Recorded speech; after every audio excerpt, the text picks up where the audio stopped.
नमस्कार, स्वागत है आपका फिक्र आपकी में एक बार फिर से। तो एक और पॉलिटिकल सरप्राइज अगर बात की जाए वो राजस्थान से आया, लेकिन अब क्या यहीं पर पॉलिटिकल सरप्राइजेस खत्म होते हैं?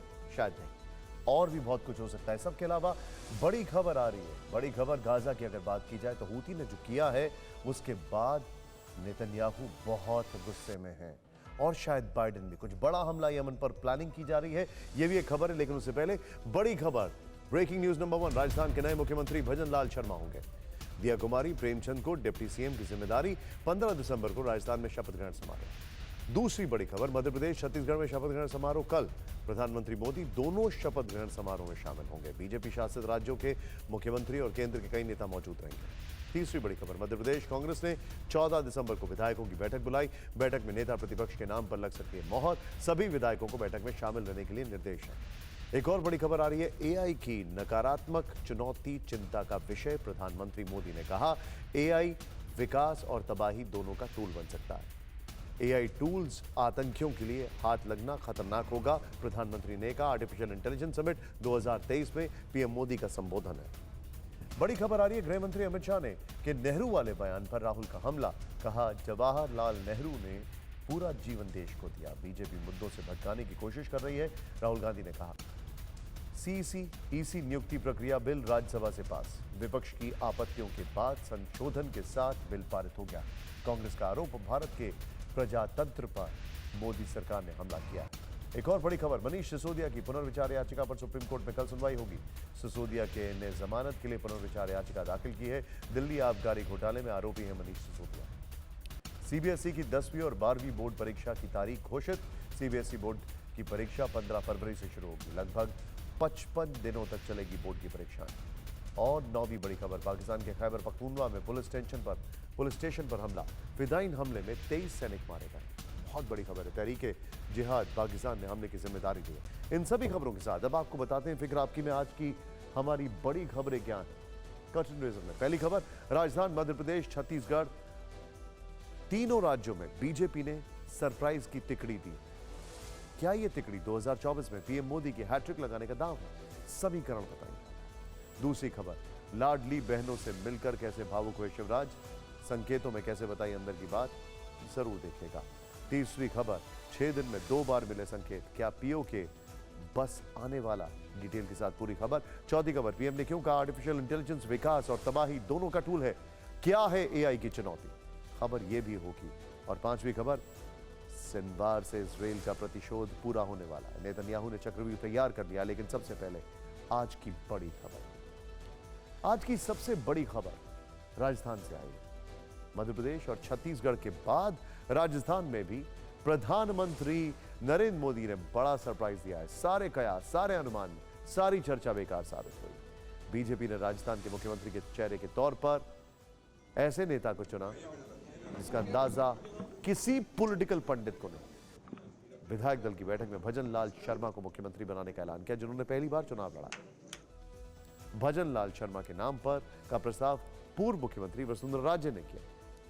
ब्राह्मण जाति से आने वाले भजन लाल शर्मा के साथ 2 डिप्टी सीएम बनाए जाएंगे। दिया कुमारी और प्रेमचंद बैरवा को डिप्टी सीएम बनाने का ऐलान किया गया। वासुदेव देवनानी, जो कि अजमेर से चुनाव जीत कर आए, विधानसभा अध्यक्ष होंगे।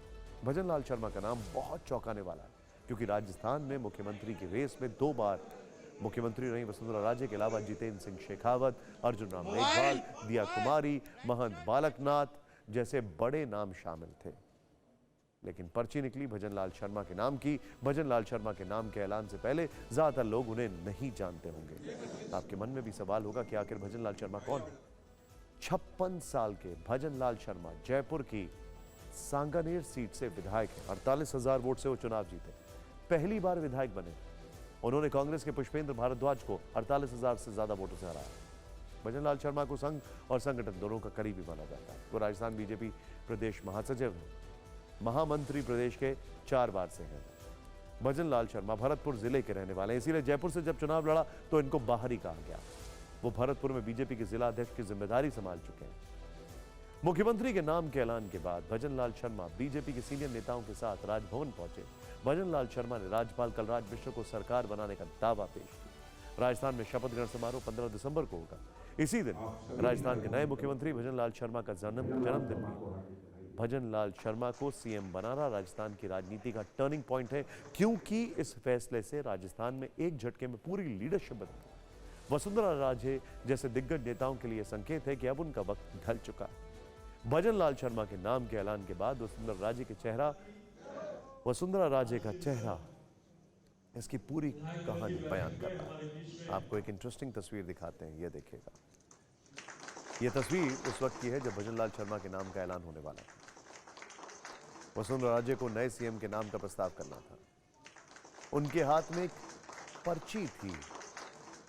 ध्यान से देखिए, उस वक्त की तस्वीर में वसुंधरा राजे के हाव भाव देखिए।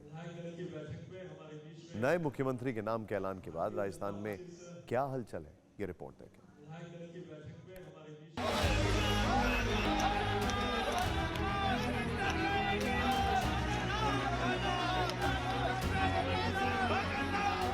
श्रीमती वसुंधरा राजे के द्वारा श्री भजन लाल शर्मा का नाम प्रस्तावित किया गया और सर्वसम्मत से सभी ने इनका समर्थन किया है।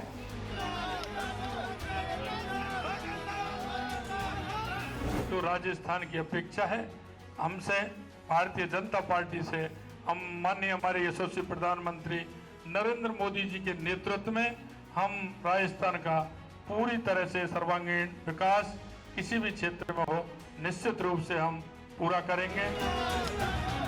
वो विधायक बने हैं, पार्टी ने उनके नाम को मुख्यमंत्री के रूप में और विधायक दल के नेता के रूप में नामित किया है, तो निश्चित रूप से कोई आश्चर्य वाली बात नहीं। वो लंबे समय से संगठन का और पार्टी का काम कर रहे हैं। संगठन का और अनेक दायित्वों पर उन्होंने निर्वह किया है।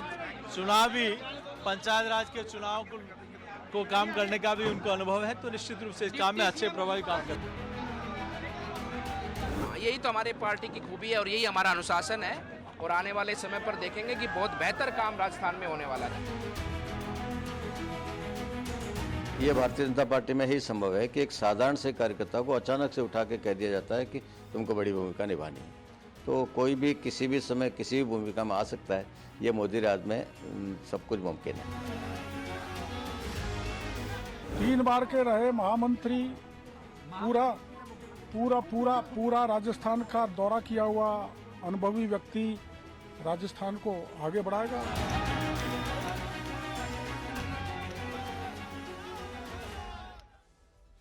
राजस्थान जैसे बड़े सूबे के मुख्यमंत्री के तौर पर अनजान चेहरे भजन लाल शर्मा का नाम भले ही चौंकाने वाला हो, लेकिन जिस तरह मुख्यमंत्री, 2 डिप्टी सीएम और विधानसभा अध्यक्ष के नाम तय किए गए, इसके पीछे लंबी सोच और रणनीति साफ साफ नजर आ रही है। राजस्थान के मनोनीत मुख्यमंत्री भजन लाल शर्मा ब्राह्मण हैं। पहली डिप्टी सीएम दिया कुमारी राजपूत है। दूसरे डिप्टी सीएम प्रेमचंद बैरवा दलित वर्ग से आते हैं, जबकि विधानसभा अध्यक्ष वासुदेव देवनानी सिंधी समुदाय से आते हैं। यानी बीजेपी ने राजस्थान के 4 बड़े वर्गों को साधने की कोशिश की है। राजस्थान में ब्राह्मणों की आबादी करीब 7% है, राजपूतों की आबादी करीब 9% है, राजस्थान में दलित आबादी करीब 18% है। बीजेपी ने इस फैसले से राजस्थान के 3 बड़े जाति समुदाय को साधने की कोशिश की। इंटरेस्टिंग बात यह, तीनों चेहरे जयपुर से चुनाव जीते हैं। अगर राजस्थान में ब्राह्मण, राजपूत और दलित वोटर्स को मिला दें तो 34% बैठता है यह आंकड़ा। भजन लाल शर्मा के नाम के ऐलान से पहले किसी को जरा भी अंदाजा नहीं था कि सीएम के तौर पर कोई अनजाना सा नाम फाइनल होगा। विधायक दल की बैठक से पहले जयपुर के होटल में राजनाथ सिंह और वसुंधरा राजे की मीटिंग हुई, करीब 10 मिनट 1-on-1। मीटिंग के बाद दोनों एक ही कार में बैठकर बीजेपी ऑफिस पहुंचे। बीजेपी दफ्तर में सभी चुने गए विधायकों का ग्रुप फोटो हुआ तो भजन लाल शर्मा पीछे की तरफ थे, वो आखिरी लाइन में थे। ऐसे में उनके नाम के ऐलान ने उनके समर्थकों को भी सरप्राइज कर दिया है। उनके नाम का ऐलान हुआ तो उनके घर पर मौजूद समर्थक जश्न मनाने लगे। भजन लाल शर्मा के परिवार वालों ने उनके मुख्यमंत्री बनने पर क्या कहा, आप खुद देखिए।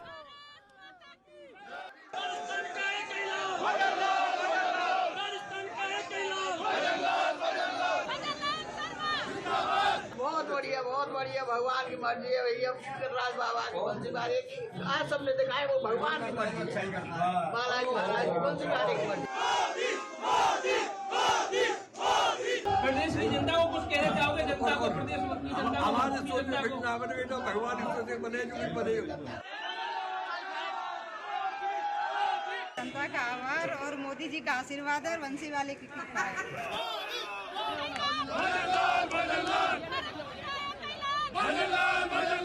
भारतीय जनता पार्टी ने एक साधारण कार्यकर्ता पर इतनी बड़ी जिम्मेदारी दी है, वो सोच के परे है।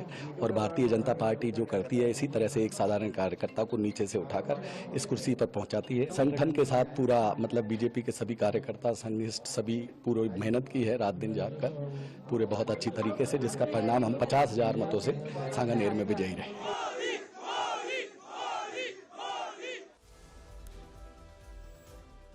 राजस्थान, मध्य प्रदेश और छत्तीसगढ़ तीनों राज्यों में बीजेपी ने चौंकाया। इस तरह मुख्यमंत्री के 3 चेहरों के जरिए बीजेपी ने 2024 को साधने की तैयारी कर ली। बीजेपी का फोकस सवर्ण जातियों के साथ साथ ओबीसी, आदिवासी और दलित वोटर्स पर है। इसी को ध्यान में रखकर बीजेपी ने मध्य प्रदेश में ओबीसी नेता मोहन यादव को तरजीह दी है। अब जरा फैक्ट्स देखिए। बात छत्तीसगढ़ में आदिवासी नेता विष्णुदेव साय के जरिए बीजेपी ने पूरे देश के आदिवासी वोटर्स को संदेश दिया। और राजस्थान में बीजेपी ने ब्राह्मण भजन लाल शर्मा को सीएम बनाकर अपने कोर वोटर यानी सवर्ण जातियों को भी बड़ा मैसेज दे दिया। अगर तीनों राज्यों की बड़ी पिक्चर देखें तो बीजेपी ने दलित वर्ग को भी साधने की पूरी कोशिश की है। Excuse me. BJP Madhya Pradesh में दलित नेता जगदीश देवड़ा को डिप्टी सीएम बना। राजस्थान में भी दलित विधायक प्रेमचंद बैरवा को डिप्टी सीएम का पोस्ट दी गई। इस तरह बीजेपी ने 3 राज्यों में ओबीसी, आदिवासी, दलित और सवर्ण 4 बड़े जाति समुदायों को लुभाने की कोशिश की है। लोकसभा की 84 सीट अनुसूचित जाति यानी दलित वर्ग के लिए आरक्षित है। 47 सीट अनुसूचित जनजाति के लिए रिजर्व है। मंडल कमीशन की रिपोर्ट के मुताबिक देश में 52% ओबीसी हैं। एक अनुमान के मुताबिक देश के करीब 228 सीटों पर ओबीसी का असर हुआ है। इस तरह बीजेपी ने करीब 359 सीटों का हिसाब दुरुस्त कर दिया।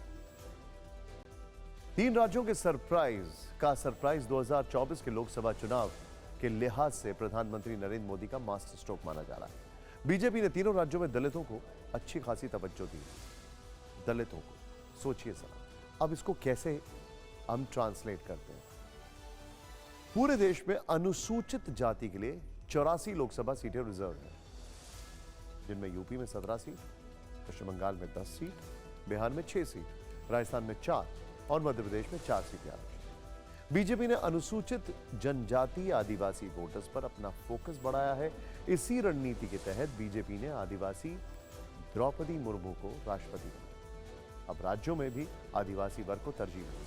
पूरे देश में अनुसूचित जनजाति के लिए 47 सीटें रिजर्व हैं। इनमें छत्तीसगढ़ में 4 लोकसभा सीटें हैं, झारखंड में 5 हैं, मध्य प्रदेश में 6 हैं, ओडिशा में 5 और गुजरात में 4 सीटें आती हैं। बीजेपी दलित और आदिवासी पर फोकस इसलिए भी कर रही है क्योंकि 2019 के लोकसभा चुनाव में बीजेपी ने दलित और आदिवासी वर्ग के लिए आरक्षित कुल 131 सीटों में से 78 सीटें जीती थी। अब बीजेपी चाहती है कि 2024 के लोकसभा चुनाव में इस संख्या को बढ़ाया जाए। यही वजह है कि बीजेपी ने दलित और आदिवासी चेहरों पर बड़ा दांव चला है। 3 राज्यों में बीजेपी के सरप्राइज करने वाले फैसले को ध्यान में रखें तो आपको समझ में आ जाएगा कि बीजेपी ने हर वर्ग को साधा है। राजस्थान में डिप्टी सीएम बनाई गई दिया कुमारी राजपूत है। विधानसभा अध्यक्ष बनाए गए वासुदेव देवनानी सिंधी समुदाय से आते हैं। राजस्थान के फैसले के बाद इन दोनों ने क्या कहा, आइए देखते हैं। फिर आपको प्रधानमंत्री मोदी की सरप्राइज करने वाले फैसले के पीछे की वजह भी बताएंगे। मैं ग्रेटफुल हूँ, बहुत खुश हूँ और बहुत धन्यवाद देती हूँ कि मुझे ये जिम्मेदारी सौंपी और एक साथ मिलकर हम लोग काम करेंगे और बहुत मैं आभार व्यक्त करती हूँ। जनता ने बहुत काम किया। हमारे प्रधानमंत्री जी का जो एक जादू था, जिस तरह से मोदी जी पे सब विश्वास करते हैं, उनकी योजनाओं पे करते हैं, केंद्र सरकार पे करते हैं, इस वजह से मैं जीती हूँ। इन सारे अनुभवों का लाभ लेते हुए निश्चित आगामी जो मेरी जिम्मेदारी है उसका निर्वहन करूंगा। इससे पक्ष और विपक्ष दोनों को साथ लेकर के इस जिम्मेदारी का निर्वहन करेंगे। तो हम सबका लक्ष्य होगा कि राजस्थान का सुशासन मिलना और राजस्थान का विकास करना। इसमें हम पक्ष और विपक्ष दोनों को लेकर के विधानसभा की कार्रवाई अच्छी तरह चलाएंगे। जो परंपरागत परंपराएं हैं उस सबको भी ध्यान में रखते हुए हम सदन को चलाएंगे। जिस वक्त ज्यादातर पॉलिटिकल एक्सपर्ट कद्दावर नेताओं को सीएम की रेस में बता रहे थे, बीजेपी ने नए चेहरे को आगे करके सबको हैरान कर दिया है। सवाल यह है कि बीजेपी ने मुख्यमंत्री को लेकर इस तरह का चौंकाने वाला फैसला क्यों लिया है। पहली वजह 2024 के लिहाज से सोशल इंजीनियरिंग। जिस बीजेपी को पहले ब्राह्मण बनिया की पार्टी कहा जाता था, उसे अब अगड़ा, पिछड़ा, महिला, ओबीसी, दलित और आदिवासी यानी सबकी पार्टी में बदलने की कवायद चल रही है। दूसरी वजह, बीजेपी राज्यों में नए चेहरों को बड़ा रोल देकर भविष्य की राजनीति कर रही है। ये एक तरह से पार्टी में जनरेशनल चेंज यानी पीढ़ीगत बदलाव की कोशिश है। तीसरी वजह, तीनों ही राज्यों में मुख्यमंत्री की रेस में कई पुराने और दिग्गज नेता थे। पुराने नेताओं में से किसी एक को सीएम बनाने से गुटबाजी हावी होने का खतरा था। ऐसे में बीजेपी आलाकमान ने नए चेहरों को आगे करके सारी गुटबाजी को ध्वस्त कर दिया। चौथी वजह, बीजेपी ने इस सरप्राइज के जरिए कार्यकर्ताओं को एक बड़ा मैसेज देने की कोशिश की है। वो मैसेज है, पार्टी के मेहनती कार्यकर्ताओं और नेताओं को उनकी मेहनत का फल मिलता है। पांचवी वजह, इस तरह के फैसले से बीजेपी ने राज्य स्तर पर पैदा हुई एंटी इनकम्बेंसी को खत्म करने की कोशिश भी की। बीजेपी ने यही रणनीति गुजरात में भी अपनाई। अब विजय रूपाणी को हटाकर भूपेंद्र पटेल को सीएम बनाया गया। यही फॉर्मूला उत्तराखंड में भी अपनाया गया, जब पुष्कर सिंह धामी जैसे युवा नेता को मुख्यमंत्री बनाया गया। दोनों ही राज्यों में बीजेपी ने के लिए फॉर्मूला हिट रहा। दलित, आदिवासी और ओबीसी 2024 चुनाव के लिए कितना अहम है, ये तो बिल्कुल क्लियर हो चुका है। लेकिन सवाल यह है कि राजस्थान में भजन लाल शर्मा के तौर पर ब्राह्मण चेहरे को क्यों चुना गया, वो भी तब जब राजस्थान में ब्राह्मणों की से ज्यादा आबादी जाट, गुर्जर, राजपूत और दलित वर्ग की है। दरअसल इसके पीछे की वजह 2024 के चुनाव से जुड़ी हुई है। पहली बात, बीजेपी ने एक राज्य में ब्राह्मण को सीएम बनाकर अपने कोर वोटर को एक मैसेज दिया। दूसरी बात, इस फैसले का असर राजस्थान के साथ साथ यूपी, मध्य प्रदेश, हरियाणा और बिहार में पड़ सकता है। राजस्थान में ब्राह्मण 7% है, यूपी में ब्राह्मणों की आबादी करीब 8 से 10% है, मध्य प्रदेश में ब्राह्मण 5 से 7% के करीब है, जबकि बिहार में ब्राह्मण आबादी 4% है। उत्तर भारत के इन 5 राज्यों में ब्राह्मण आबादी भले ही कम हो, लेकिन वो प्रभावी है। भजन लाल शर्मा राजस्थान के 5वें ब्राह्मण मुख्यमंत्री हैं। राजस्थान के आखिरी ब्राह्मण मुख्यमंत्री कांग्रेस के हरिदेव जोशी थे। 1990 में बीजेपी के भैरव सिंह शेखावत मुख्यमंत्री बने। तब से राजस्थान में 33 साल तक कोई ब्राह्मण मुख्यमंत्री नहीं बन पाया। मध्य प्रदेश में मुख्यमंत्री का ऐलान हो चुका है। अब शिवराज की जगह डॉक्टर मोहन यादव प्रदेश के नए सीएम होंगे। दिलचस्प यह है कि नया मुख्यमंत्री तय होने के बावजूद शिवराज सिंह चौहान सुर्खियों में बने हुए हैं। शिवराज सिंह चौहान के दफ्तर से आज सोशल मीडिया पर एक वीडियो शेयर किया गया। वीडियो सोशल मीडिया पर काफी वायरल है। वीडियो में कुछ महिला समर्थक शिवराज से गले लगाकर रोती दिख रही हैं। महिलाओं को रोता देखकर शिवराज भी थोड़े भावुक दिखाई दिए। ये महिलाएं शिवराज सिंह चौहान को सीएम ना बनाए जाने से नाराज दिखी। सुनिए शिवराज से अपनी मुलाकात में रोते हुए इन्होंने क्या कहा। आप सबके चाहते हो और बहन की हर मध्य प्रदेश में एक बैठ के चाहते हो आप। हम आपको नहीं छोड़ेंगे। मैं भी कहाँ जा रहा हूँ, मैं भी नहीं छोड़ूंगा। आपको नहीं छोड़ने का वो वाली बात नहीं है, लेकिन बात जी है कि आपने इतनी मेहनत की और हमने आपके लिए, बहनों ने आपको चुना है, आपको वोट दिया था भैया। इस मुलाकात के बाद शिवराज सिंह चौहान मीडिया से मुखातिब हुए। उन्होंने अपनी विदाई का ऐलान किया। कहा कि प्रदेश में एक बार फिर से बीजेपी सरकार बनने पर मेरे मन में संतोष का भाव है। हालांकि इस प्रेस कॉन्फ्रेंस में दिया उनका एक बयान टीवी चैनलों की हेडलाइन बन गया। राजनीतिक जानकार इस बयान के अलग अलग मतलब निकालने लगे। पहले वो बयान सुनिए, उसके बाद हम उसके संभावित मायने आपको समझाने की कोशिश कर सकते हैं। और जब 2017 में मैंने आहार अनुदान योजना और बहन की हर मध्य प्रदेश में एक बैठ के चाहते हो। केंद्र और राज्य की भी कल्याणकारी योजनाओं के कारण, जिसमें लाडली बहना का भी योगदान जबरदस्त है, ये सरकार बनी, लेकिन मेरे मन में संतोष है। हम आपको नहीं छोड़ेंगे। मैं भी कहाँ जा रहा हूँ, मैं भी नहीं छोड़ूंगा। अपनी लाडली बहना जैसी और संबल जैसी योजना, वो योजना बना के अपनी बहनों की जिंदगी में और बेटियों की जिंदगी में हम खुशी के पल ला पाए। जो संदर्भ था वो ये था कि बाकी दिल्ली में है, आप दिल्ली जाएंगे। एक बात मैं बड़ी विनम्रता के साथ कहता हूं कि अपने लिए कुछ मांगने जाने से बेहतर मैं मरना समझूंगा, वो मेरा काम नहीं है। और इसलिए मैंने कहा था मैं दिल्ली में जाऊंगा। हमने आपके लिए, बहनों ने आपको चुना है, आपको शिवराज सिंह चौहान ने अपने विदाई भाषण में कहा कि लाडली योजना का जीत में जबरदस्त योगदान है। दूसरा, दिल्ली जाने के सवाल पर वो बोले कि मैं अपने लिए कुछ मांगने से बेहतर मरना समझूंगा, इसलिए मैंने कहा था कि मैं दिल्ली नहीं जाऊंगा। शिवराज के इन दोनों बयानों में कुछ सियासी संकेत छिपे हैं, जैसे नंबर 1, लाडली योजना का जीत में योगदान गिनाकर एक बार फिर उन्होंने अपने लिए क्रेडिट लेने की कोशिश की। दूसरा, उन्होंने कहा कि मांगने से बेहतर है मैं मरना समझूंगा, यानी वो बताना चाहते हैं कि उन्होंने सीएम पद के लिए दावेदारी नहीं की।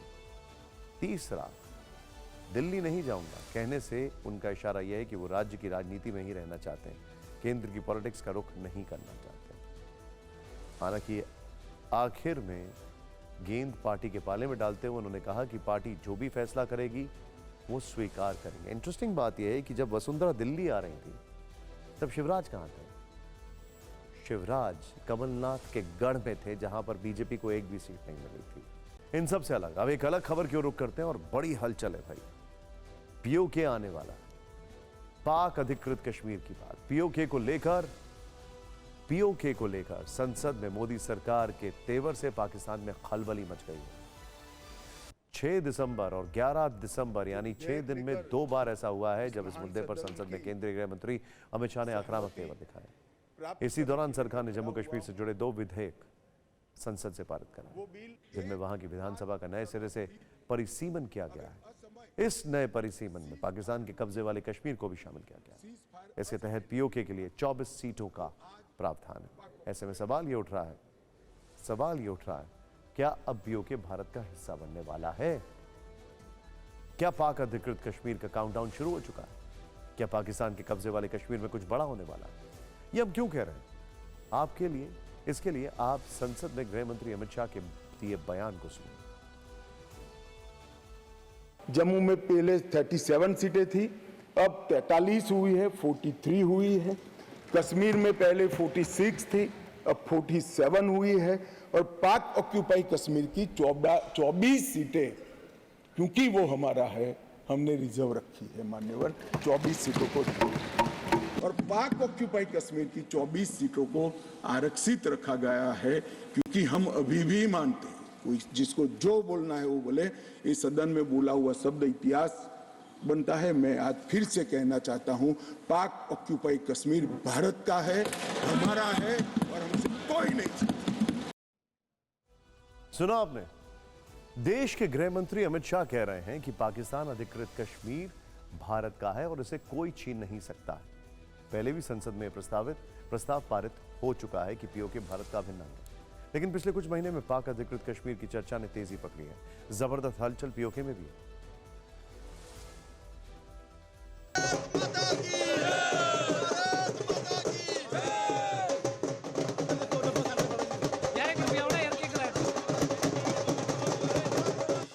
जम्मू कश्मीर की तस्वीर बदलने के बाद क्या मोदी सरकार का अगला एजेंडा पाकिस्तान के कब्जे वाला कश्मीर है? क्या केंद्र सरकार पीओके को भारत का हिस्सा बनाने के प्लान पर आगे बढ़ चुकी है? क्या अखंड भारत के लिए पीओके पर मिशन शुरू हो चुका है? ये सवाल इसलिए क्योंकि अमित शाह इस मुद्दे पर लगातार गरज रहे हैं। नेहरू के समय में जो ब्लंडर हुआ था, इसके कारण कश्मीर को भुगतना। अगर सीज़फायर 3 दिन लेट होता तो पाक ऑक्यूपाई कश्मीर अब भारत का हिस्सा। देश की एक भी इंच जमीन का सवाल है, हमारा नजरिया तंग रहेगा, हम दिल बड़ा नहीं कर सकते। 2 दिन रुक जाते, पूरा पाक ऑक्यूपाई कश्मीर तिरंगे के तले आ जाता। विश्व हिंदू परिषद ने उम्मीद जताई है कि मोदी सरकार पीओके को मुक्ति दिलाएगी। जम्मू और कश्मीर का केवल एक ही बचा हुआ काम है, और वो काम है गुलाम कश्मीर की पाकिस्तान के कब्जे से मुक्ति। पिछले कुछ महीनों से लगातार बड़े मंत्रियों की तरफ से बयान आ रहे हैं। कहा जा रहा है कि पाकिस्तान को अपना अवैध कब्जा छोड़ना ही होगा। बहुत ज्यादा हमको कुछ करने की जरूरत नहीं पड़ेगी। पाक ऑक्युपाइड कश्मीर के लोगों पर जो जुल्म ढाया जा रहा है, वहीं से यह डिमांड उठेगी कि हमको भारत में अपने को मर्ज करना है। पीओके अपने आप भारत के अंदर आएगा, थोड़ा सा इंतजार है। दरअसल मोदी सरकार ने जो विधेयक संसद से पास कराए, उससे पाकिस्तान कांप रहा है। नए बिल में जम्मू कश्मीर में कुल 114 सीटें होंगी, जिनमें पीओके की 24 सीटें शामिल हैं। यानी पाकिस्तान अधिकृत कश्मीर के लिए 24 सीटें आरक्षित की गई हैं। यही नहीं, 5 मनोनीत सदस्यों में 1 सीट पीओके के लिए रिजर्व रहेगी। इसी से सरकार का एजेंडा साफ है कि वो पाक अधिकृत कश्मीर के मिशन पर तेजी से आगे बढ़ रही है। वैसे कुछ महीने पहले पीओके से जो तस्वीरें आई थी, उसमें वहां के लोगों के दिल में भारत से मिलने की बेताबी साफ दिख रही थी।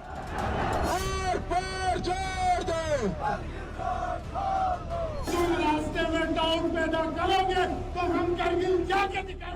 ये तस्वीर देखकर इस्लामाबाद पहले से ही हिला हुआ है। ऊपर से मोदी सरकार के नए बिल ने उसकी नींद उड़ा दी है। पाकिस्तान को लग रहा है कि पीओके उसके हाथ से फिसलता जा रहा है।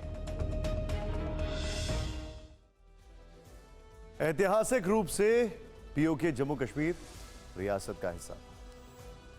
1947 में विभाजन के बाद राजा हरि सिंह ने विलय पत्र पर हस्ताक्षर कर इसे भारत में शामिल करा। लेकिन अक्टूबर 1947 में पाकिस्तान ने हमला करके पीओके पर गैर कानूनी तरीके से कब्जा कर लिया। 13,000 स्क्वायर किलोमीटर से ज्यादा इलाके पर पाकिस्तान का अवैध नियंत्रण। 1963 में एक एग्रीमेंट के तहत पाकिस्तान ने शख्स गांव में 5,000 स्क्वायर किलोमीटर का हिस्सा चीन को सौंप दिया था। आज जहां जम्मू कश्मीर में विकास हो रहा है, तो वहीं पाक अधिकृत कश्मीर आतंकियों का गढ़ बन चुका है। वहां की जनता पर पाकिस्तानी सेना का जुल्म दिन ब दिन बढ़ता जा रहा है, जिससे वो आजादी चाहते हैं। अब फिक्र उस खतरे की जो अनदेखा और अनजाना है, लेकिन बेहद खतरनाक है, जो हमारे सामने, आपके सामने और पूरी दुनिया के सामने चुनौती बनकर खड़ा है। हम बात आर्टिफिशियल इंटेलिजेंस की कर रहे हैं। वैसे तो आपने आर्टिफिशियल इंटेलिजेंस का नाम कई बार सुना होगा। आज आप एआई का सबसे डरावना रूप भी देखेंगे, लेकिन उससे पहले एक सवाल। कहीं एआई ने आपका चेहरा और आवाज तो नहीं चुरा ली? हम ये सवाल इसलिए भी कर रहे हैं क्योंकि आज आपको दिल्ली से आई एक ऐसी खबर बताने वाले हैं जो चौंकाने वाली है, और जो दिल्ली में हुआ वो कहीं भी हो सकता है। इसीलिए आज हमने एआई वाले इस खतरे पर पूरी रिपोर्ट तैयार की है। लेकिन उससे पहले खबर देख लीजिए।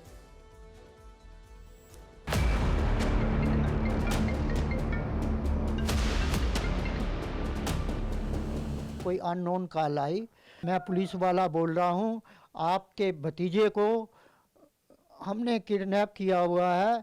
आपके बच्चे ने एक कार में था और 2 बच्चे उसके साथ थे, उन्होंने बलात्कार किया है। मुझे लगता है कि आपके बच्चे ने बलात्कार नहीं किया और उसका नाम है। आप 70,000 रुपये भेज दो तो हम उसको बचा लेंगे। सोचिए, कोई आपको इस तरह फोन करे, पैसे मांगे, तो आप क्या करेंगे? यकीनन आप वही करेंगे जो इन्होंने किया। मैं घबरा गया। घबराने से मैंने 50,000 रुपये भेज दिए और उन्होंने उसके बाद उसकी डिमांड जो है 2 लाख की। लेकिन कुछ ही देर में दिल्ली के यमुना विहार इलाके के रहने वाले लक्ष्मी चंद जी समझ गए कि किसी ने उनके पैसे ठग लिए हैं। लेकिन ये सिर्फ आधी खबर है। अब आप पूरी खबर समझ लीजिए। असल में ये खेल आर्टिफिशियल इंटेलिजेंस का था। दरअसल लक्ष्मी चंद के साथ उनके भतीजे की आवाज निकालकर 50,000 रुपए की ठगी हो गई। सबसे चौंकाने वाली बात यह है कि उनके भतीजे की आवाज को आर्टिफिशियल इंटेलिजेंस के जरिए तैयार किया गया था, और वही आवाज एक व्हाट्सएप कॉल के जरिए लक्ष्मी चंद नाम को सुनाई गई। दावा है कि जिस नंबर से कॉल आया, उसकी प्रोफाइल पिक्चर में ठग ने पुलिस के किसी वरिष्ठ अधिकारी की तस्वीर का इस्तेमाल किया था। ठग ने अपने आप को पुलिस वाला बताया और लक्ष्मी चंद से कहा कि उनका भतीजा एक रेप केस में फंस गया है और अगर वो उसे बचाना चाहते हैं तो तुरंत ऑनलाइन पैसे भेज दें।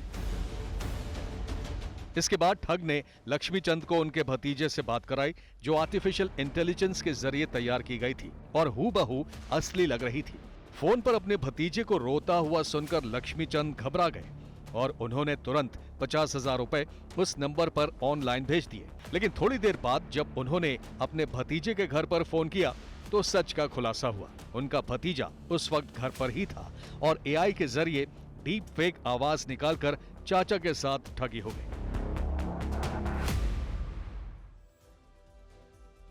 अब आप सोचिए, लक्ष्मी चंद के साथ जो कुछ हुआ वो किसी के साथ भी हो सकता है। आपके पास भी ऐसे ही किसी रिश्तेदार की आवाज से फोन आ सकता है। लेकिन इस खबर के साथ आप ये भी जान लीजिए कि आखिर एआई डीप फेक होता क्या है। इसमें किसी भी व्यक्ति की फोटो या वीडियो से भ्रामक वीडियो बहुत आसानी से तैयार किया जा सकता है। इसके जरिए किसी शख्स की आवाज को हूबहू कॉपी करके डीप फेक ऑडियो बनाया जा सकता है, जैसा दिल्ली में हुआ। फेक वीडियो या ऑडियो इतना असली लगता है कि उसकी पहचान कर पाना मुश्किल होता है। यानी एआई आपको बहुत आसानी से अपने जाल में फंसा सकता है। आपको याद होगा खुद प्रधानमंत्री मोदी जी ने डीप फेक को लेकर चिंता व्यक्त की। बहरहाल आपको याद होगा कि हाल ही में एक्ट्रेस रश्मिका मंदाना का भी एक डीप फेक वीडियो वायरल हुआ था। इस वीडियो में किसी और महिला के शरीर पर रश्मिका का चेहरा लगा दिया गया था। सोशल मीडिया पर पोस्ट कर दिया गया था। इसके बाद में इस पर खुद रश्मिका मंदाना के साथ कई सेलिब्रिटीज ने आपत्ति जताई थी और इस बात पर जोर दिया था कि इस तरह की हरकत पर कानूनी एक्शन होना जरूरी है, क्योंकि भारत में 2022 की तुलना में साल 2023 में डीप फेक वीडियो 350% बढ़ गए। एक रिपोर्ट के मुताबिक 99% डीप फेक वीडियो में महिलाओं को ही टारगेट किया जाता है। इनमें से 81% वीडियो के कभी फैक्ट चेक नहीं हो पाते। जो डीप फेक वीडियो बनाए जाते हैं उनमें से 96% वीडियो पोर्नोग्राफी कंटेंट से जुड़े होते हैं। यही वजह है कि अब इस तरह के मामलों पर कानूनी एक्शन को लेकर बात हो रही है। यह खतरा आने वाले दिनों में और बढ़ सकता है। शायद यही वजह है कि प्रधानमंत्री मोदी भी इसे लेकर बेहद गंभीर हैं और आज ही दिल्ली में पीएम मोदी ने global partnership on artificial intelligence summit का उद्घाटन किया। इस मौके पर प्रधानमंत्री ने भी कहा कि एआई को लेकर हमें काफी सतर्क रहने की आवश्यकता है। Honorable Prime Minister of India Shri Narendra Modi to inaugurate the GPay Summit 2023 by pressing the button on the remote.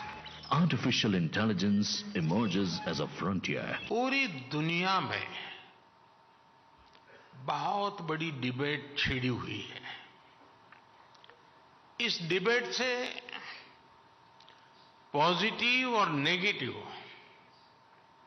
हर प्रकार के एस्पेक्ट्स सामने आ रहे हैं। इसलिए इस समिट से जुड़े प्रत्येक देश पर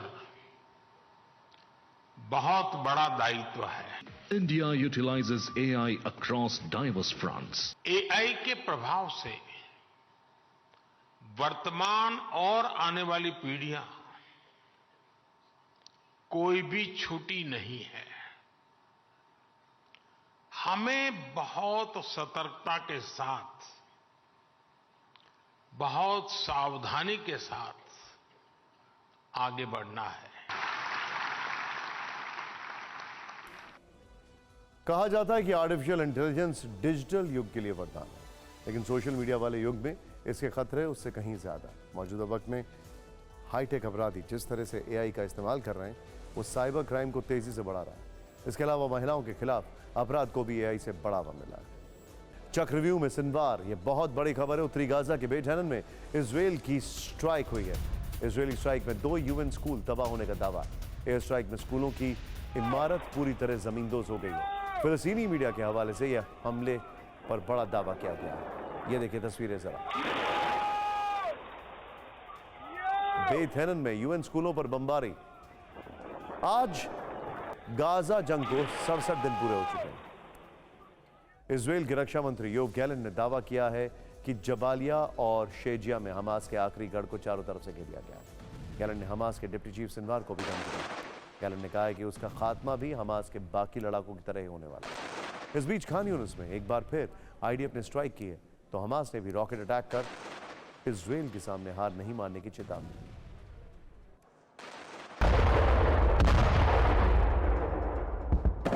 खान यूनिस में जारी आमने सामने की जंग ने आईडीएफ के सामने मुश्किल खड़ी कर दी है।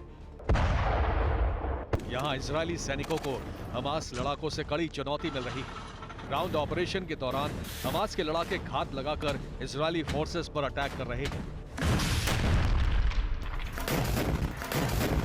अब आईडीएफ ने रणनीति बदलते हुए ग्राउंड ऑपरेशन में नुकसान के बाद एयर स्ट्राइक तेज कर दी है। खान यूनिस में इजरायली एयरफोर्स ने भीषण एयर स्ट्राइक की। हेलीकॉप्टर और फाइटर जेट से बम गिराए। खान यूनिस में आसमान और जमीन दोनों पर इजराइल और हमास के बीच जंग चल रही है। इस बीच इजराइल के नहाल इन्फेंट्री ब्रिगेड ने गाजा के जबालिया कैंप इलाके में हमास की ट्रेनिंग साइट को ध्वस्त किया है। ये ट्रेनिंग साइट मस्जिद के अंदर बनाई गई थी। गाजा में जैसे जैसे आईडीएफ की अलग अलग बटालियन ग्राउंड पर एक्शन तेज कर रही है, वैसे वैसे हमास और इस्लामिक जिहाद के लड़ाके छिपकर उन्हें टारगेट कर रहे हैं। गाजा में आईडीएफ और इस्लामिक जिहाद के लड़ाकों के बीच आमने सामने की फाइट हुई।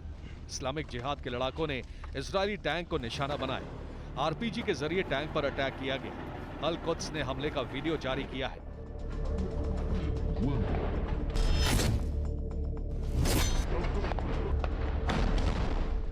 गाजा के साथ वेस्ट बैंक में भी हमले बढ़ गए हैं।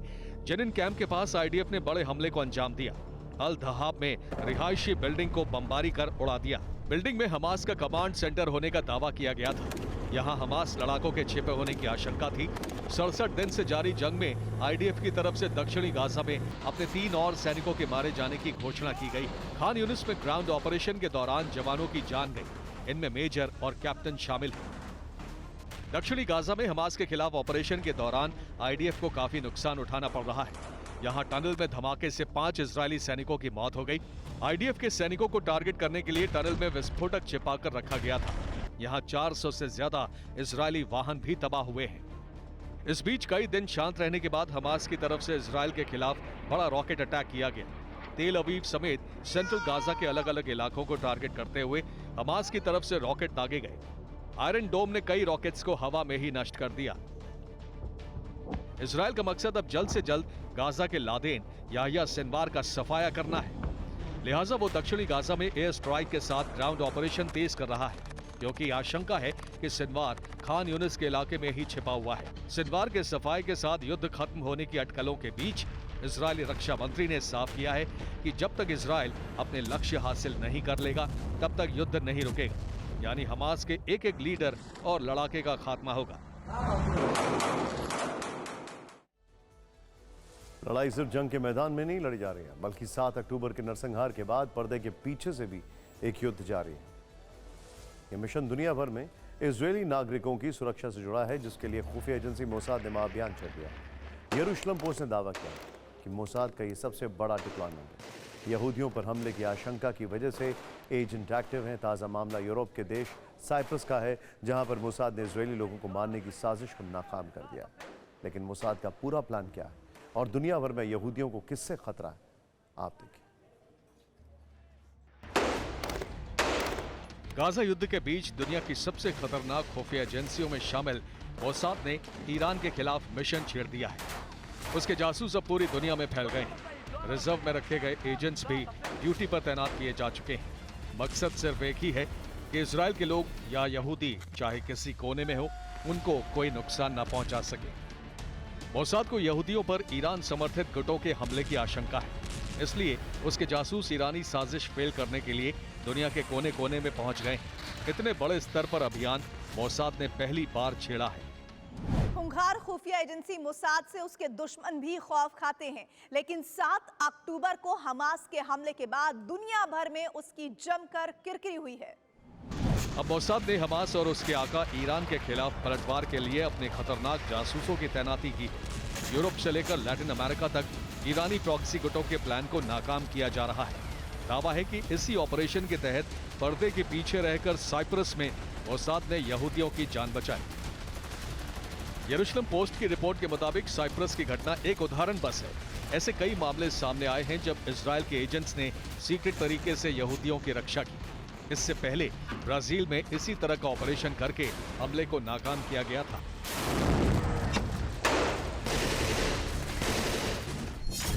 आपको बता दें, पिछले हफ्ते ही इजरायल की राष्ट्रीय सुरक्षा परिषद ने दुनिया के 80 देशों की यात्रा करने को लेकर इजरायल के लोगों को सख्त चेतावनी जारी की थी। इसमें यूरोपीय देश भी शामिल हैं, जो अब तक इजरायली लोगों के लिए सुरक्षित माने जाते थे। मोसाद चीफ ने चेतावनी दी कि हम इन दुश्मनों के खिलाफ अपने अभियान को तेज करने जा रहे हैं। मतलब ये कि युद्ध के मैदान में इजरायली सेना जहां हमास और हिजबुल्लाह से लड़ रही है, वहीं दूसरी जंग रणभूमि से दूर सीक्रेट तरीके से जारी है, जिससे मोसाद लड़ रही है। चाहे आईडीएफ हो या मोसाद, दोनों की लड़ाई दुश्मन ईरान और उसके मोहरों से है। 7 अक्टूबर के बाद से इजरायल पर हर तरफ खतरा मंडरा रहा है। चुनौती मोसाद के लिए उसकी साख बचाने की है। यरूशलेम पोस्ट के मुताबिक मोसाद की दुनिया भर में हाई पॉइंट एक्टिविटी है। इजरायली नागरिकों के लिए सुरक्षा के लिए दुनिया भर में तैनाती की गई। अमेरिका, ब्रिटेन और तंजानिया में जासूस पहने। इसके अलावा जॉर्जिया, साइप्रस, ग्रीस और जर्मनी में भी एजेंट है। यहूदियों की सुरक्षा के साथ हमास लीडर्स की तलाश में भी इजरायल के एजेंट जुटे हुए हैं। Ground operation, intelligence mission Israel ने अपने दुश्मनों की सफाई के लिए जैसे ऑल आउट वॉर छेड़ रखी है। यही वजह है कि अब इजराइल हिजबुल्लाह का भी फाइनल हिसाब करने की तैयारी कर रहा है। इजराइल के वॉर कैबिनेट मंत्री बेनी गैंट्स ने अमेरिकी विदेश मंत्री ब्लिंकन से कहा है कि हिजबुल्लाह को सबक सिखाना ही होगा, इसके अलावा कोई ऑप्शन नहीं। बेनी गैंट्स की ये धमकी उस वक्त आई है जब दक्षिणी लेबनान बॉर्डर पर इजराइल और हिजबुल्लाह के बीच हमले तेज हो गए।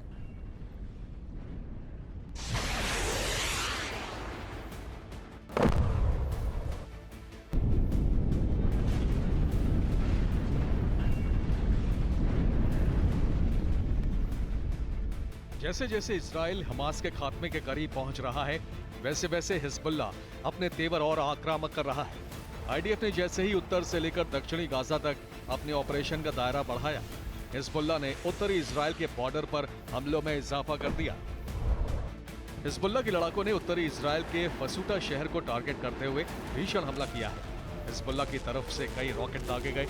इजरायली फोर्सेस ने कई हमलों को नाकाम भी किया।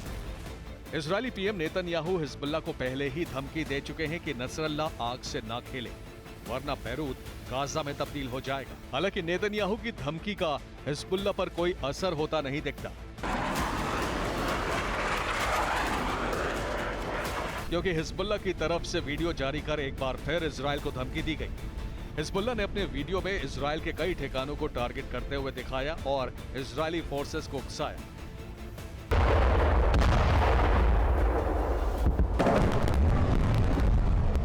हिजबुल्लाह के हमलों का आईडीएफ की तरफ से भी करारा जवाब दिया गया। इजरायली एयरफोर्स ने दक्षिणी लेबनान में हिजबुल्लाह के ठिकानों को टारगेट करते हुए भीषण एयर स्ट्राइक की। हिजबुल्लाह के एक मिलिट्री कंपाउंड को तबाह कर दिया।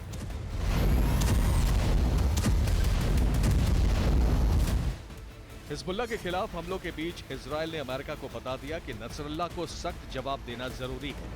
इजराइल के वॉर कैबिनेट मंत्री बेनी गैंट्स ने कहा, हिजबुल्लाह के हमलों में बढ़ोतरी के बाद इजराइल की तरफ से सख्त जवाब देना जरूरी है, क्योंकि हिजबुल्लाह रॉकेट हमलों से इजराइल की उत्तरी सीमा पर शहरों को लगातार निशाना बना रहा है। हालांकि बेनी गैंट्स के बयान पर अमेरिका की तरफ से अब तक कोई रिएक्शन सामने नहीं आया है। वहीं उत्तरी इजरायली सीमा पर हिजबुल्लाह के हमलों में अब तक 6 इजरायली सैनिकों की जान जा चुकी है। तो दक्षिणी लेबनान में इजराइल की स्ट्राइक में हिजबुल्लाह के लड़ाकों समेत अब तक 120 लोगों के मारे जाने का दावा है। अब हिजबुल्लाह और इजराइल दोनों के आक्रामक तेवर को देखते हुए लगता है कि जल्द लेबनान फ्रंट पर भी बड़े युद्ध का द्वार खुलने वाला है।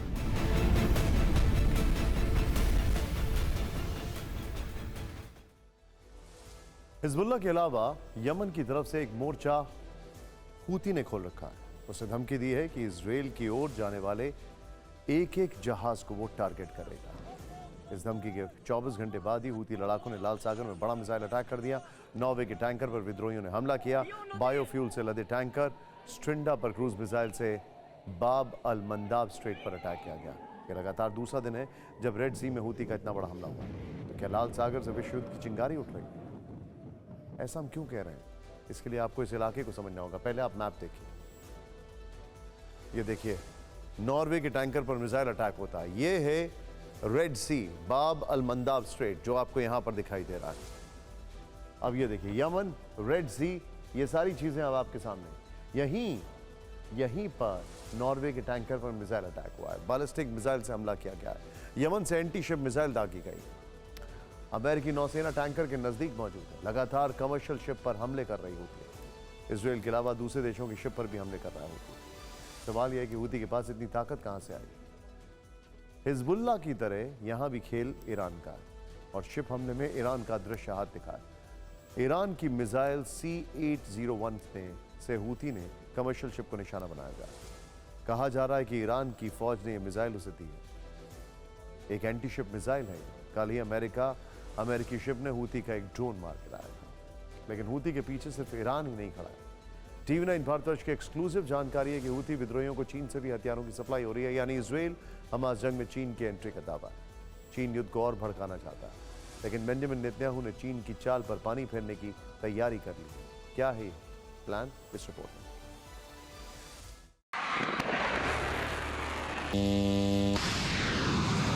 हमास के साथ अब हूती के खिलाफ ऑल आउट ऑपरेशंस के लिए इजराइल तैयार है। लेकिन डायरेक्ट अटैक के बजाय वो हूती को मिलने वाली हथियारों की खेप को टारगेट करेगा। असल में ईरान के रास्ते चीन की कई कंपनियां हूती को विध्वंसक हथियार पहुंचा रही हैं। इजराइल इस पर कैसे शिकंजा कसेगा, ये हम आपको आगे बताएंगे।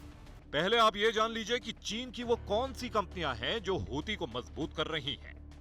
लेहुआ इलेक्ट्रॉनिक फील्ड कंपनी से सबसे ज्यादा हथियारों की सप्लाई हो रही है। लेहुआ का चीन के अलावा हांगकांग और लेबनान में भी ऑफिस है। दावा है कि लेहुआ के मालिक अदेल अपनी शेल कंपनियों के जरिए सप्लाई कर रहा है। अदेल की कई शेल कंपनियां ईरान में काम कर रही हैं। यही कंपनियां ओमान की खाड़ी के रास्ते ईरान के जास्क पोर्ट से हथियार यमन भेज रही हैं। हूती चीनी हथियारों के दम पर इजराइल को ललकार रहा है। अब बारी चीन को सबक सिखाने की है। इसके लिए नेतन्याहू ने मोसाद को कमान सौंपी है। उसके जासूस बहुत जल्द चीनी कंपनियों पर नकेल कसने वाले हैं। खबर है कि लेहुआ के मालिक अदेल मोहम्मद की मोसाद तलाश कर रही है। हिजबुल्लाह के लिए अदेल हथियारों की खरीद भी करता रहा है। अदेल मोहम्मद के करीबियों की भी मोसाद तलाश कर रही है। इजराइल ने अदेल से जुड़ी सभी कंपनियों की जानकारी जुटाई है। अदेल की कंपनी विद्रोहियों को हथियार सप्लाई करने के लिए दुनिया भर में बदनाम है। इसलिए अमेरिका की पाबंदी वाली लिस्ट में चीन की एक कंपनी शामिल है।